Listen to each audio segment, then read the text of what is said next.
सुविख्यात Kavita the Westland की चर्चा आज होगी विस्तार रूप से।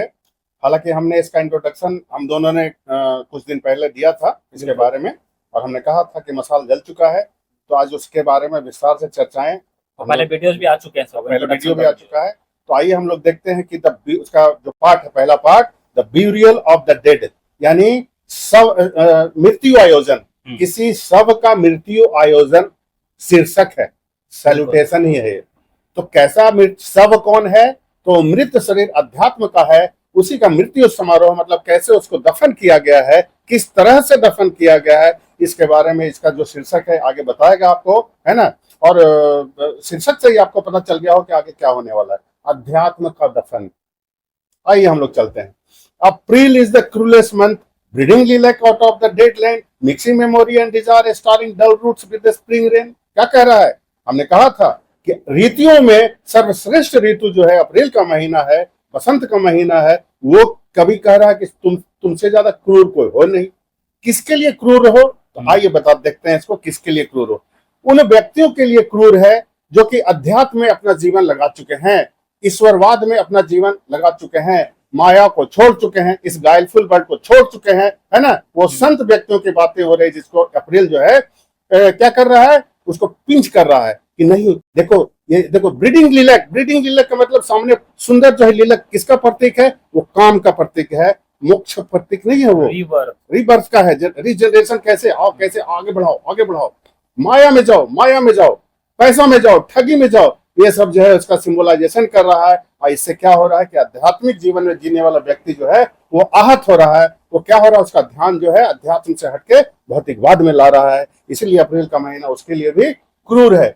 दूसरी तरफ हम लोग देखेंगे ये महीना जो है क्या कह रहा है, कब ये महीना उन व्यक्तियों के लिए, आप दोनों आयाम को ले चल सकते हैं, उन व्यक्तियों के लिए भी क्रूर है जो भौतिकवाद में जिंदा है। उसको ये क्या कर रहा है, लीलक दिखा के। लीलक क्या है, इसका प्रतीक यहाँ पर हो गया, लीलक यहाँ पर प्रतीक हो गया ईश्वर के सौंदर्यीकरण का। जो विश्लेषण इन्होंने किया है कि लीलक जो है फूल नहीं है, ये वो ईश्वर की खूबसूरती है, जो स्पिरिचुअलिटी है, वो स्पिरिचुअलिटी अध्यात्म का फ्लावर है। और तुम इधर भी देखो, इधर भी दुनिया है, जिस दुनिया में तुम जी रहे हो वही केवल नहीं है, वही तुमको कायम, तुम अगर आए हो इस धरती पर तो तुम्हारा काम केवल ठगना और ठगाना नहीं है, एक विस्तारवादी ईश्वर के प्रति समर्पण भी है।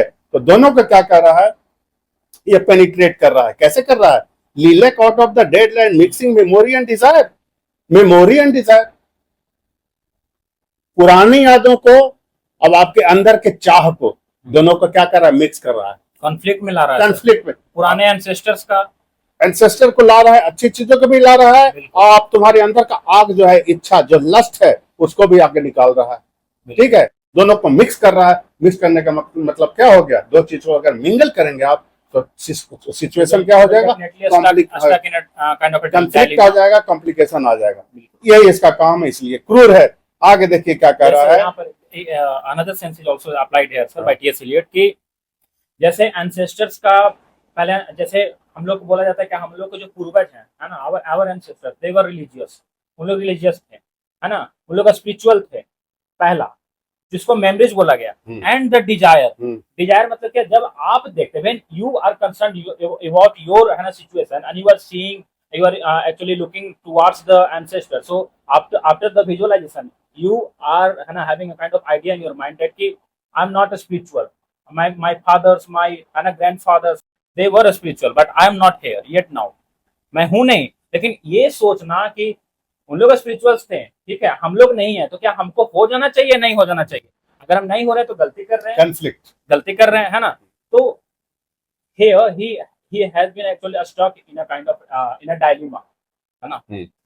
इसलिए क्रूर है। और कैसे क्या करता है ये, तो दोनों को मिला रहा है, मिंगल कर रहा है, पता ही नहीं चल रहा है, सोच ही नहीं पा रहा है कि क्या करे, अब क्या करे, क्या करे, इसलिए वो क्रूर है, कंफ्यूजन। Right sir? बिल्कुल। अब देखिए क्या कहता है, winter kept us warm, covering earth in forgetful snow. अरे तुमसे अच्छा तो जाड़े का महीना है, जाड़े का महीना है। क्या, क्यों भाई? कवरिंग अर्थ इन फॉरगेट स्नो। जाड़े में क्या होता है, जिस जगह पर इसकी रचना हुई है वहां पर बर्फीला एरिया है, बर्फ पड़ता है। तो वस्तुतः वो बर्फ नहीं है, वो लिहाफ है, जिसको हम लोग जाड़े के दिनों में ओढ़ते हैं। उसका वो लिहाफ किस चीज का है? फॉरगेटफुलनेस का, यानी भूलने का जो जो उसको पर्सोनिफाइड कर दिया गया है, वो बर्फ की चादर चादर नहीं है, वो हम लोग का भूलने का प्रवृत्ति है जिसको हम लोग भूलते हैं। तो कौन सा चादर जगह हमारे ऊपर लाद देता है? भूलने का चादर। भूल जाओ, इस सबसे कोई मतलब नहीं है, बेकार चीज है ये सब। ठीक है, कौन सा? Earth in forgets no feeding a little life with dry tubers. Dry tubers क्या करता है जाड़ा? छोटा। अब देखिए यहाँ पर टीएस इलियट का एक और भी हमने वर्णन किया था, नींबू का सिंबल दिया था, नींबू। तो ड्राई ट्यूबर यहाँ पर क्या है? निचोड़ा हुआ नींबू है जिसमें रस न के मात्र है। वैसा यहाँ पर धीरे धीरे बूंद दे रहा है। किसको बूंद दे रहा है? स्पिरिचुअलिटी का बूंद दे रहा है ना। और दूसरे शब्दों में कहिए कि भौतिकवाद का भी बूंद दे रहा है। हमने कहा 2 आयाम है यहाँ पर, है ना, उसका भी दे रहा है। और अप्रैल क्या कर रहा है? पूरा रस भरा नींबू निचोड़ा, लो रस ही रस है। दोनों आयाम आप सोच सकते हैं। Lemon squeeze method, lemon squeeze method है ना, by introduced by the same writer T S Eliot. हाँ, तो मस्तिष्क जो है क्या हो गया है? ड्राई ट्यूबस, निचोड़ा हुआ नींबू की तरह हो गया है ना। उस तरह से यहाँ पर वर्णन किया गया है। अब कहता है कि summer surprised us coming over the Starnberger See, ये झील है। अब कह रहा है, जर्मनी का एक झील है, एक जर्मन का झील है, उसके बारे में है। तो कह रहा है अब गर्मी जब आ गया तो अचानक जो है बारिश का बौछार लेकर आया। तो यहाँ पर बारिश का बौछार नहीं है, यहाँ पर मेमोरी डाल दिया, सरप्राइज कर दिया। गर्मी में क्या होता है? बेचैनी होता है गर्मी में, है ना। न अप्रैल है न जाड़ा है, तो वहां पर गर्मी है, न इधर के है न उधर के। और अचानक बारिश की बूंदे क्या कर देती है? फिर कंफ्लिक्ट पैदा कर देती है। अरे हाँ, ये भी सही वो भी सही। यहाँ पर पोर्ट्रेयल हुआ है क्या जी? बिल्कुल, ठीक है, बिल्कुल। यहाँ पर पोर्ट्रेयल हुआ। आइए देखते हैं। With A shower of rain be stopped in the corridor. और फिर कह रहा, ये सब सारी चीजें जो व्याख्या है ना, ये कोई मामूली व्याख्या नहीं है। इसको आप समझिए कि कवि का जो यहाँ पर नायक है ना, नायक का क्या नाम है? टायरेसिस जो है, टायरेसिस नहीं। ये सब आपको बताने के लिए कि अध्यात्म की हत्या कैसे की गई है हमारे द्वारा। आप ये भौतिक युग में जीने के लिए हमने अध्यात्म की हत्या कर दी है, उसको दफन कर दिया है, और उसी के मृत्यु का आयोजन करके हम लोग बहुत खुश हो रहे हैं, बहुत खुश हो रहे हैं। ठीक है, वही है ये। तो कहता है शावर ऑफ रेन भी स्टॉप्ड एट ए कॉर्नर, पेड़ों की कतार में वो खड़ा हो गया है नायक। और फिर देखिए, and went on the sunlight into the Hofgarten and drank coffee. फिर कहता है वहां पर रुके हम लोग, उसके बाद हमने कॉफी पी। ये सब छोटी छोटी चीजें हैं जिसको नजरअंदाज किया जा सकता है ना। हाफ एन आवर, आधे घंटे के। And when we were children, फिर कहता है, अब देखिए, and drank coffee and talk for an hour. एक लाइन है, बीनगर करके, इसको आप डिफाइन करिए। विनगार कैन रसन अस्टैमस ल्यूटन इच ड्यूस, है ना। सो इस लाइन का मतलब क्या हुआ? ये बहुत ही मतलब पूछा तो नहीं गया है, लेकिन ठीक है, हो सकता है पूछा जाए। तो आप इस बात को ध्यान रखना, ठीक है। वहां पर एक लड़की है सर, है ना, वो लड़की एज ए कैरेक्टर इंट्रोड्यूस किया गया। तो वो लड़की क्या बोल रही है कि I am not Russian, although my family, है ना, बिलोंग टू लिथुआनिया। लिथुआनिया भी एक जगह है, ओके। तो I am not Russian at all, okay. Although my family belong to Lithuania, but I am a real German. I am a real German. You can see here the narrative setting is there. Narrative setting, the features of modern poetry, right? तो ये आपको देखने को यहाँ पर मिलेगा। इसका मतलब ये होता है, समझना। कहने कहानी की बातें यहाँ पर हो रही है, आपको डाइवर्ट करने के लिए। वस्तुतः 2 व्यक्तियों की कहानी, ये सब कुछ नहीं है यहाँ पर। देखिए आगे क्यों कुछ नहीं है, हम बताते हैं। फिर कहता है क्या, तो दोनों में क्या हो रहा है? चर्चाएं हो। उस स्त्री अचानक आई हुई उस शख्स के बारे में, है ना, जो नायक है उससे, और एक लड़की का आगमन होता है उससे, उसकी बातें हो रही है। और क्या बातें हो रही है? And when we were children, तो लड़की क्या कह रही? जब मैं बच्ची थी, स्टेइंग एट द आर्किड्यूक, तो क्या था? My cousin she took me out of on a sled. तो मेरा जो कजन था मुझे कहाँ ले गया? वो बर्फ पर फिसलने का जो होता है, स्लेजिंग का होता है, उसमें हमको ले गया।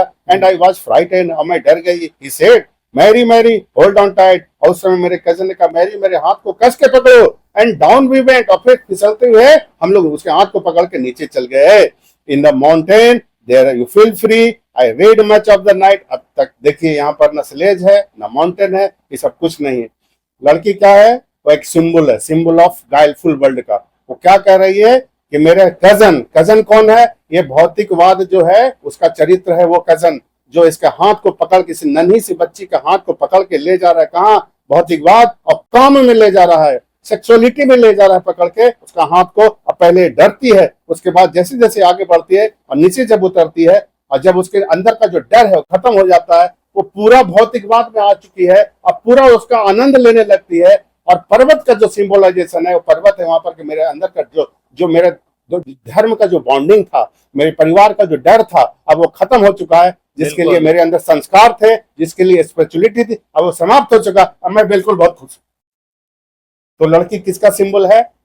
इस भौतिकवाद का वो सिंबल है। कैसे लोग पाप के दुनिया में, पाप के गर्त में जाते हैं और उनको बड़ी आनंद का भोग होता है। यही यहाँ पर बताने की चेष्टा की गई है। इसको आप अन्यथा न लें, ठीक है। आप फिर कहती है लड़की, आई read much of the night and go south in the winter. कहती है मैंने कई रातों का विश्लेषण किया है। बिल्कुल। अब रात को क्या होता है, एक लड़की रात को क्या करती है, या रात की बातें क्यों होती है, रात की बातें गुप्त क्यों होती है? क्योंकि रात जो है काम का प्रतीक है, वहां पर आदमी सेक्सुअल एक्टिविटी में लिप्त होता है। इसलिए कह रही है कि मैंने कई रातों के बारे में जानती हूँ। और फिर कह रहा है क्या, and go south in the winter. कहा फिर साउथ इन द विंटर, वहां भी चली जाते हैं। कहां जाते हैं? दूसरे लड़कों से संपर्क। मतलब वो सेक्स में बिल्कुल लिप्त हो चुकी है। उसके लिए अब दुनिया में कुछ गुप्त रहा ही नहीं। बिल्कुल। There the writer has actually shown the importance of the materialism, है ना? हाँ, यहाँ पर Physical nourishment is actually there. हाँ, अब यहाँ पर क्या हुआ, अध्यात्म का पहली बार दफन। बिल्कुल। पहला उदाहरण आइए देखते हैं।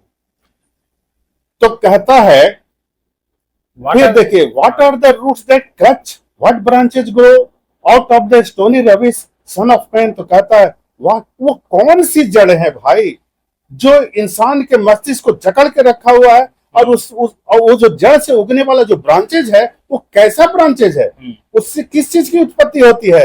Out of this stony rubbish.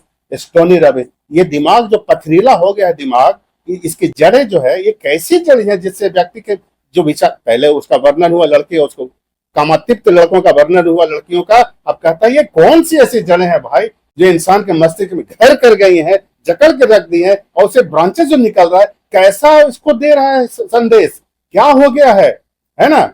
Son of man, ये इंसान का जो सन ऑफ मैन का मतलब इंसान जो है, ये परंपरा है ना। यू कैन नॉट से, आप कह नहीं सकते, या फिर आप तुलना भी नहीं कर सकते, आप अंदाजा भी नहीं ला सकते। For you know only hip of broken image, क्योंकि अब आपके दिमाग में क्या आ गया है, टुकड़े टुकड़े में बटी हुई छवियां, स्पष्ट कुछ नहीं है दुनिया में। बिल्कुल।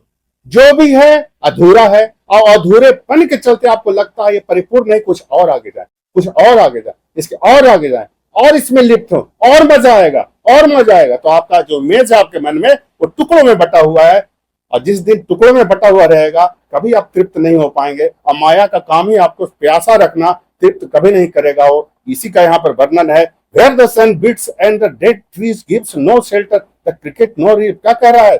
अब सूर्य चेहरा कैसा है? धमक रहा है, फिजिकल अपीयरेंस जो है धमक रहा है सूर्य की तरह। बस तुम कैसा हो? बिल्कुल खाली हो तुम, चेहरे पर चमक है, अंदर हॉलोनेस है।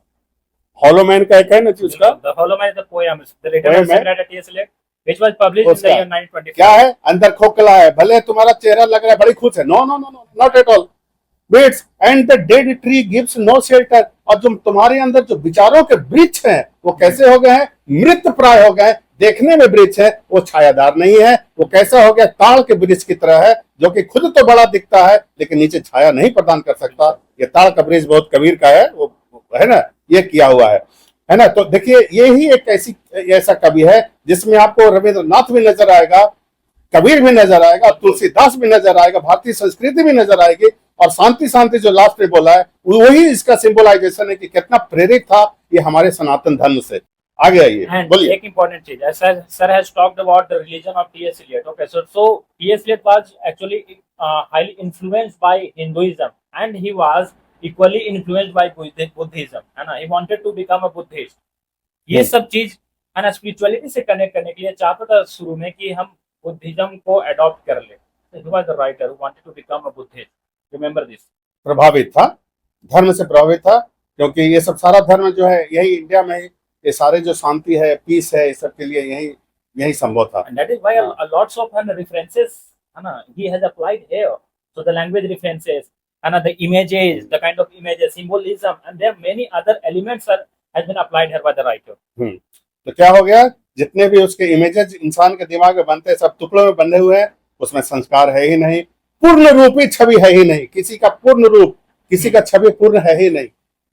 तो क्या है, और चाहिए और चाहिए और चाहिए। आगे देखिए क्या कह रहा है कि ट्री है लेकिन शेल्टर नहीं, और क्रिकेट नो रिलीफ, झिंगुर की आवाज कभी देख, अब देखिए किसी कोई कभी ने क्या कहा, बारिश की बूंदें और बारिश में होने वाले झिंगुर, वो भी एक तरह के संगीत पैदा करते हैं, आज वो भी रिलीफ नहीं दे रहा है। शेल्टर है ना किसी का आवाज कुछ अच्छा लग रहा है, किसी का आवाज अच्छा, केवल अपना स्वार्थ ही निहित है, वहीं तक आदमी रह गया है। And the dry stone no sound of water, और पत्थर क्या हो गए हैं, बिल्कुल बंजर हो गए हैं, पानी तो कहीं दिख ही नहीं रहा है, पत्थरों से होकर जो पानी गुजरता है उसमें कलकल की आवाजें आती हैं, पानी है ही नहीं, इसलिए पत्थर जो है निर्जीव है। ठीक है, अब आइए देखिए, the stone of water only there in shadow under this red rock, shadow under this red rock.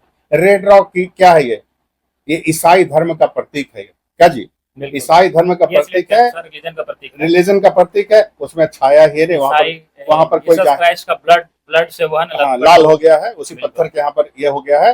Red rock come, sorry, there is shadow under this red rock, है ना, shadow under this red rock. अब वो पवित्र पत्थर जो है उसकी भी छाया पड़ रही है, तो जिसकी छाया, देखिए छाया क्या है, छाया यहाँ पर आपके लस्ट का प्रतीक है, तो पत्थर भी अब अपवित्र हो गया है, उसमें भी छाया दिख रही है। छाया किसको दिख रही है, भौतिकवाद व्यक्तियों के लिए, भौतिकवाद व्यक्तियों के लिए छाया दिख, वस्तुतः वो छाया नहीं है। छाया दिख रही कि नहीं, अब यह थोड़ा धर्म हटाओ, कोई दिक्कत नहीं, इसलिए वो अब छायादार हो गया है, वो ठीक है, छाया हो गया है। आगे देखिए, shadow under this red rock, come in under the shadow of this red rock. अरे यार, कम से कम इसके छाया के पास तो जाओ, इसके पास तो जाओ, है ना। And I will show you something different from other, और मैं तुम्हें बताऊंगा कि उस डिफरेंट, उस छाया में आने के बाद सब चीजों से हट के वहां पर जो तुम्हारे अंदर फीलिंग आएगी, वो कैसे फीलिंग होगी ये मैं बताऊंगा, एक बार आओ तो सही।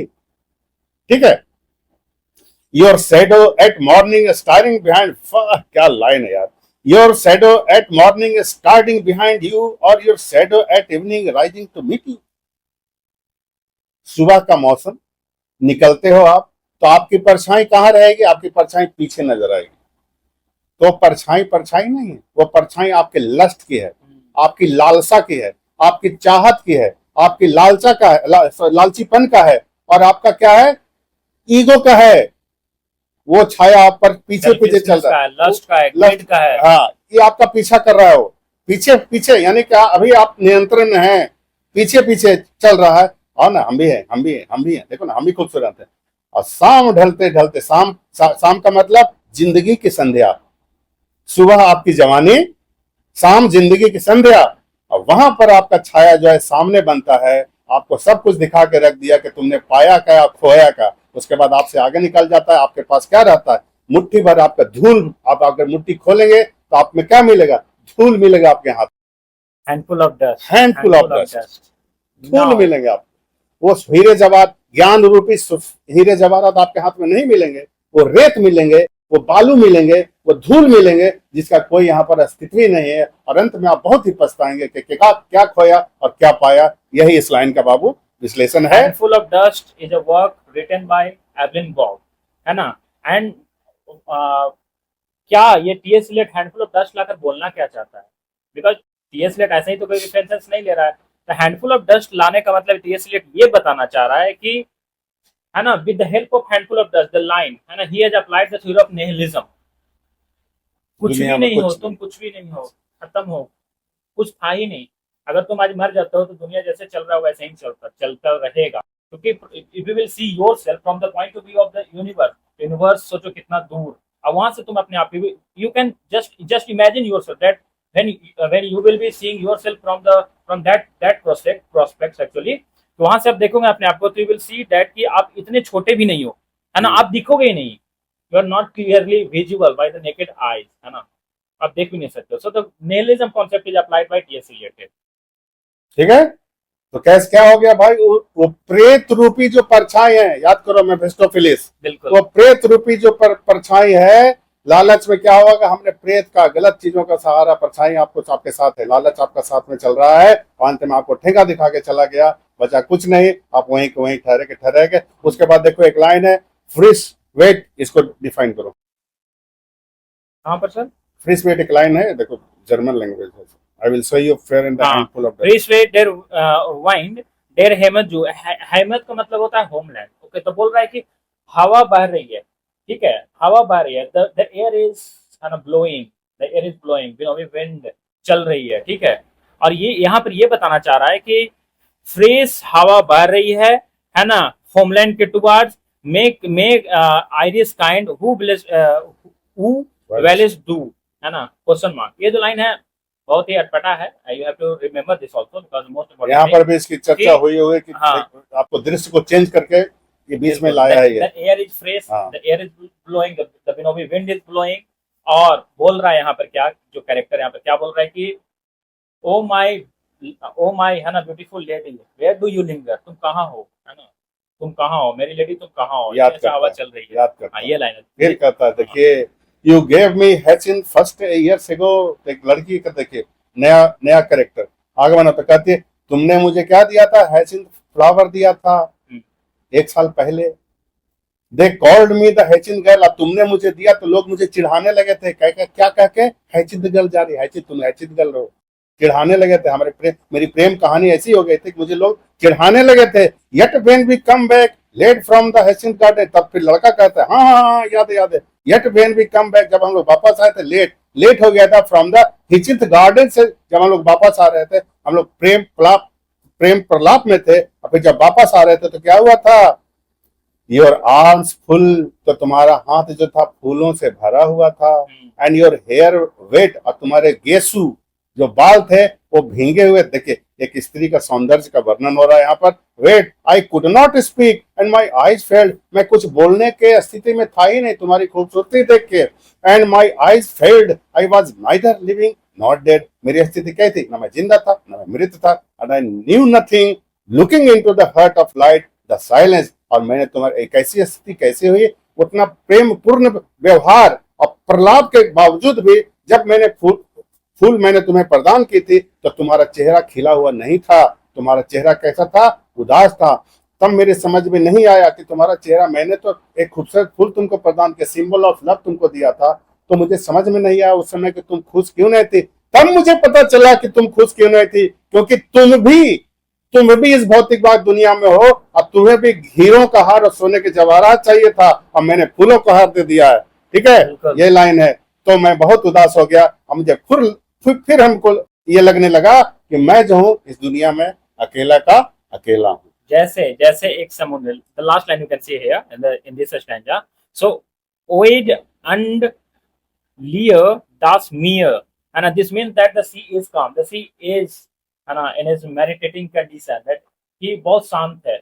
और जो समुद्र बहुत शांत है उसमें आप सोचिए, मीन्स कि वो सैडनेस से भरा हुआ है एंड एम्प्टीनेस है, उसमें खालीपन है, बहुत ज्यादा खालीपन है।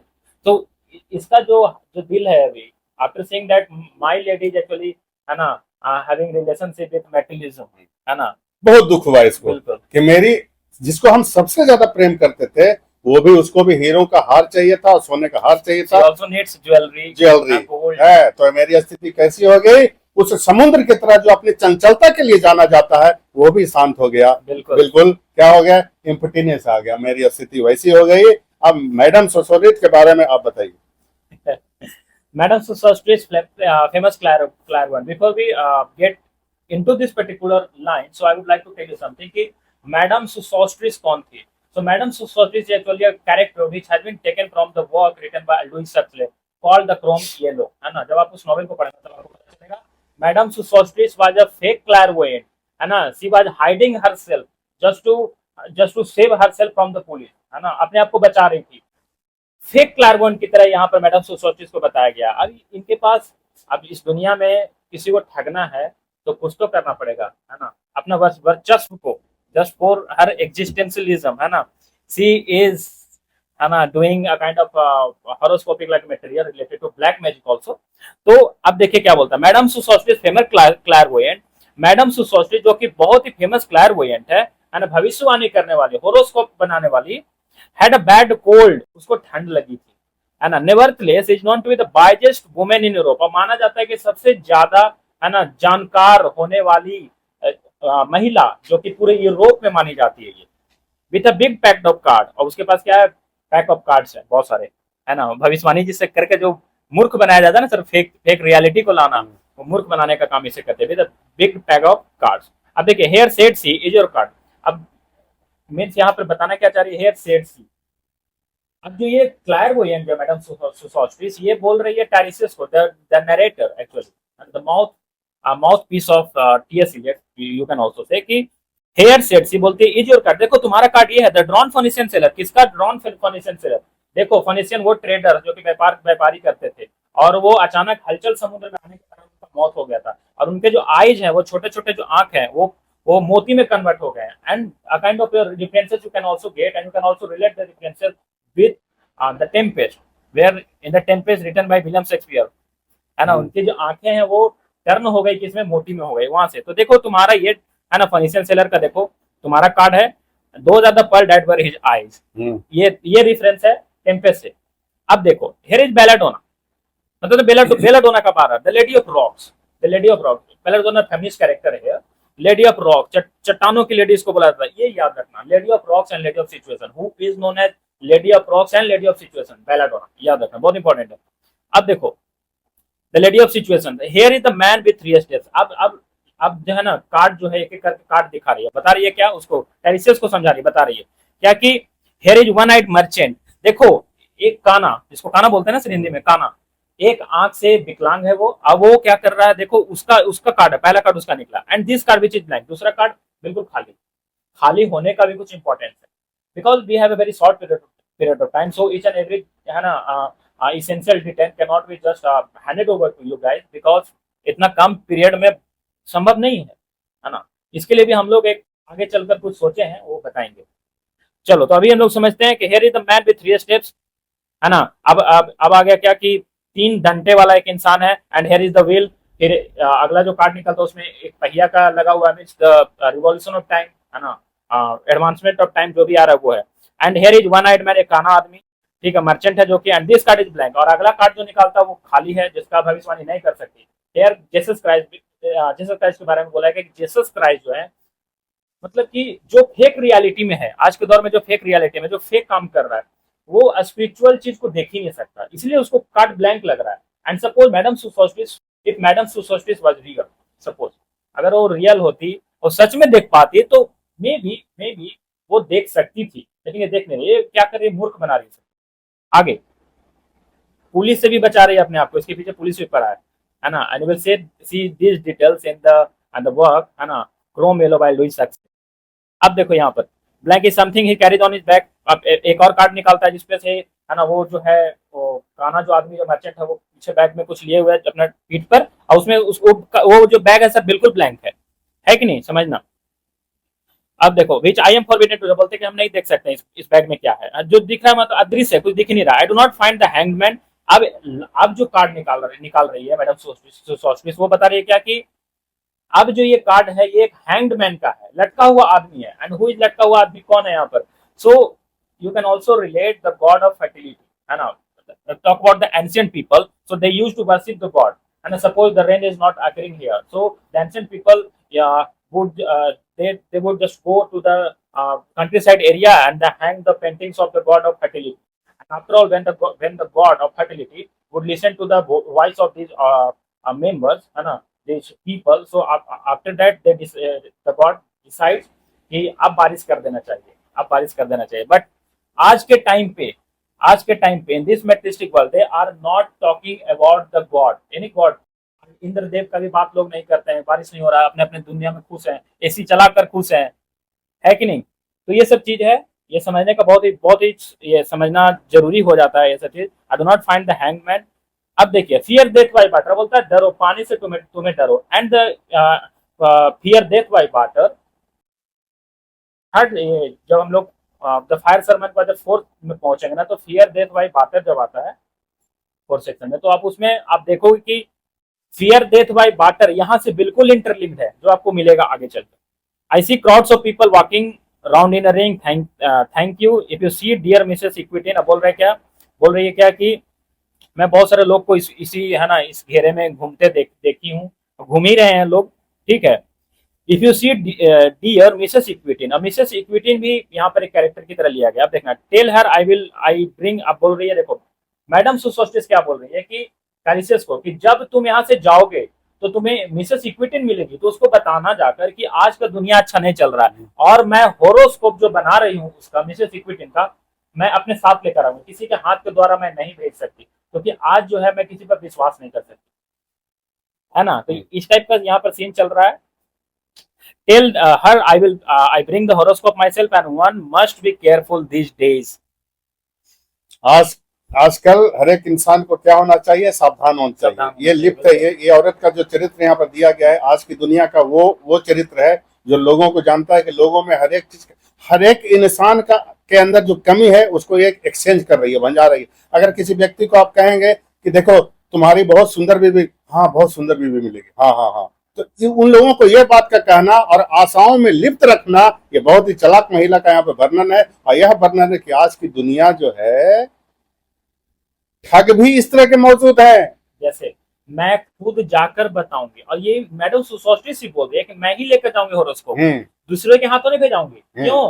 क्योंकि मेरा जो मैं हूँ, जो मैं फ्रॉड कर रही हूँ, है ना, वो किसी को पता ना लगे। किसी दूसरे के हाथ से होरोस्कोप भेज देंगे तो हो सकता है राज मेरा खुल ना जाए, तो मैं खुद लेकर जाऊंगी। सोचो मैडम सुसोस्टिस कैसा फेक अपना आइडेंटिटी को शो कर रही है टू द अदर्स।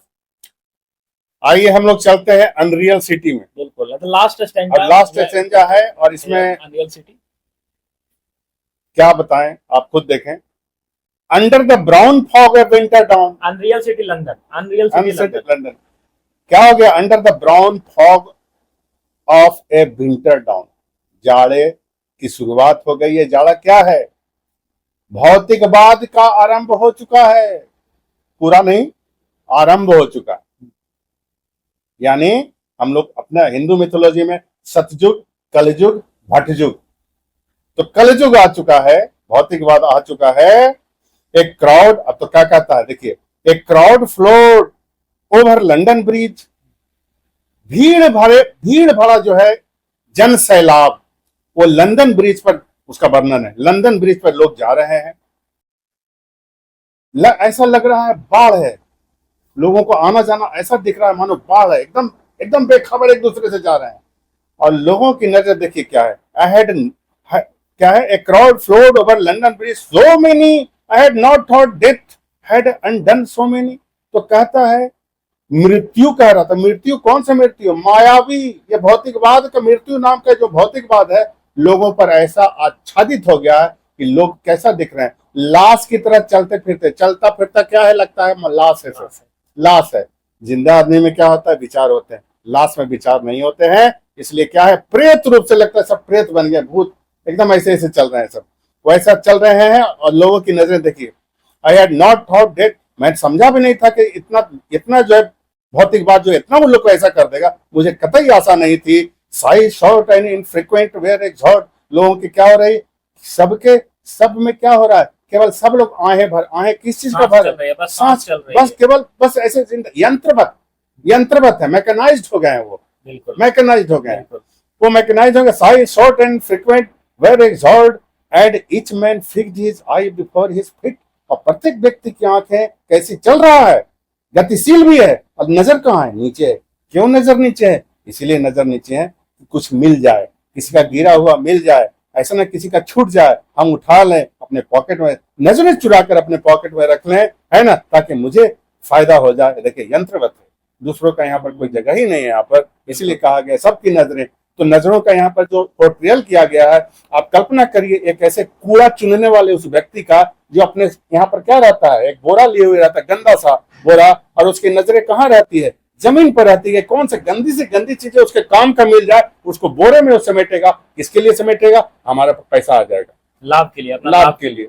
तो इंसान की स्थिति कैसी हो गई है? पहला तो बोला मृत शरीर लाश की तरह हो गया, दूसरा कह रहा है कूड़ा चुनने वालों के जैसा हो गया है बिल्कुल। कि हर एक गंदे से गंदे चीजों पर निहाय, उसके लिए किसी के लिए हानि हो, गंदा हो, कैसा भी हो, अगर उससे हमको फायदा है तो उसको उठा लेंगे। खून बेच देगा, किडनी बेच देगा, इंसान का जिस्म बेच देगा, वही सब है यहाँ पर वर्णन।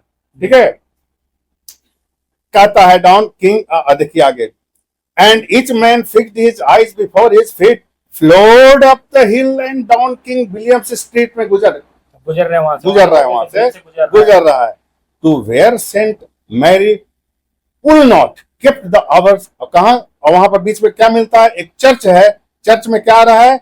देखिए क्या आ रहा है, to where Saint Mary would not kept the hours with a dead sound on the final stroke of, 9 का घंटा चर्च में बजता है ना, there I saw one I knew। और देखिए क्या घंटा बजता है, तो कैसी स्थिति हो, घंटा जो है। फिर कहता है कि चर्च भी उदास है, चर्च भी उदास है। क्या है? 9 का घंटा बजा, वो भी उदास है। क्यों उदास है? क्योंकि वो घंटा अब चर्च का वो पवित्र घंटा आवाज नहीं रहा, जिसमें 9 बजे बुलाया जाता है सबको प्रार्थना के लिए चर्च में। लोगों को क्या है, उन चीजों को भी फर्क नहीं, उस घंटे के बारे में अब याद ही नहीं है कि हमको चर्च में प्रेयर करना है। अब उनको लग रहा है हमको ऑफिस 9 बजे पहुंचना है, उनको लग रहा है 9 बजे का अलार्म लग गया। चर्च का घंटा अब वो घंटा वो धर्म का घंटा नहीं रहा, अब वो ड्यूटी का घंटा हो गया। उसको उनको लग रहा है कि हमको वहां पर अब जाना चाहिए। यंत्रवत हो गया, मशीन है, मैकेनिज्म है। धर्म का वहां पर, रिलीजन का कोई वहां पर जगह ही नहीं है, स्पिरिचुअलिटी का वहां पर कोई जगह नहीं बचा है ना। फिर देखिए देर ऐसा, फिर कहता है कि there I saw one I knew and stopped him crying क्या स्टेटसन। फिर मेरी नजर एक ऐसे व्यक्ति पर पड़ी, मैंने उसे रोका। आई सॉ वन आई नो, किसको रोका? एक ऐसे व्यक्ति जिसे मैं जानता था। आगे देखिए क्या नाम था? स्टेटसन नाम था। You who were with me in the ship of Mylae. अरे तुम वही हो ना, माइले नामक जगह पर हम लोग जहाज पर मिले थे, am I right? जहाज पर मिले थे। That corpse you planted last year in your garden, has it began to sprout?